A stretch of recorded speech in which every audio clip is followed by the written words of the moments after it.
বাক্স বইরা মাসুদ ভাইকে বিজয় দিবেন, ফুলের মালা দিবেন, এগুলো সব আপনাদের কাজ। কিন্তু তার আগে কমপক্ষে আমরা আমাদের সাথে কিছু মত বিনিময় করি। সেটা হচ্ছে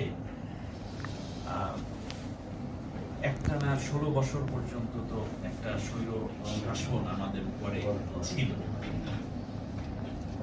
সেটা যাওয়ার পরে তাদের পরিণতি তারা ভোগ করে, যা হবার তা হয়েছে, আর সামনে যা হবার তাও হয়তো হয়ে যাবে।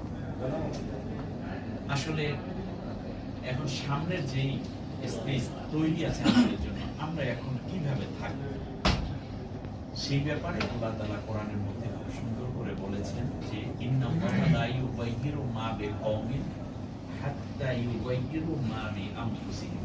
এটা ডক্টর শফিকুল ইসলাম মাসুদের কথা, জামালউদ্দিনের কথা, সরাসরি আল্লাহ তাআলার কথা। অতএব সব কথার চেয়ে বেশি গুরুত্ব পাবে এই কথাটা, নাকি? মাসুদ ভাই যখন কথা বলছে তখন হয়তো ফোন বাজতেছিল, একটু ভালো লাগে নাই, এবার ভালো লাগছে, শুনলাম, বললাম।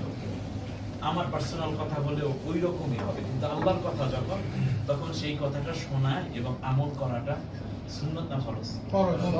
রাইট। এই গুরুত্বের জায়গাটা আগে অনুধাবন করেন, কারণ এর একটি শব্দও যদি আপনি অমান্য করেন তাহলে আমাদের ঈমান থাকে না। কারণ আমরা যখন ঈমান আনছি তখন বলছি আমানতু বিল্লাহি ওয়া মালাইকাতিহি, এরপর কুতুবিহি মানে কি? আল্লাহ তাআলার কিতাবের উপরে। কিতাব মানে কি এখানে? কোরআন। তাই কোরআনের উপরে আমি ঈমান এনেই তো মুমিন হয়েছি। তাই কোরআনের কথা যেহেতু, এটা আমার মেনে নিতে হবে, না মানলে আমার ঈমান আমি কি করে দিলাম? বরবাদ করে দিলাম। তাহলে আল্লাহর কথা যেহেতু এখন এটা মেনে নেওয়া কি ফরজ, এবং এটা ঈমান প্রত্যাহার করলে ঈমান উঠাইয়া নেওয়া হয়। আমরা তো কেউ বেঈমান হয়ে বাঁচতেও চাই না, বেঈমান হয়ে মরতেও চাই না। অতএব কোরআনের কথার উপরে বিশ্বাস করে আল্লাহ তাআলা বলছেন যে আল্লাহ তাআলা ততক্ষণ পর্যন্ত কোনো জাতির ভাগ্য পরিবর্তন করেন না যতক্ষণ না নিজেদের ভাগ্য দ্বারা নিজেরা পরিবর্তনের সচেষ্ট হয়। তাহলে ভাগ্য পরিবর্তন কেমনে হয়?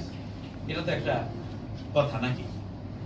ভাগ্য পরিবর্তন করার ক্ষেত্রে আল্লাহ রাব্বুল আলামিন বলছেন যে তোমরা সবাই মিলে একটা পরিবর্তনের চিন্তা করো।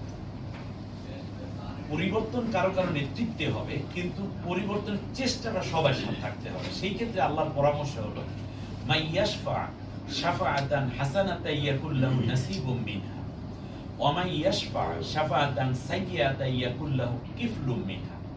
কোরআনের মধ্যে আল্লাহ বলছেন, যে ব্যক্তি একটি ভালো কাজ করার জন্য মানুষের ভাগ্য পরিবর্তনে, জাতির ভাগ্য পরিবর্তনে, উন্নয়নে যদি একটু সুপারিশ করে, তাহলে এই যে উন্নয়নটা হবে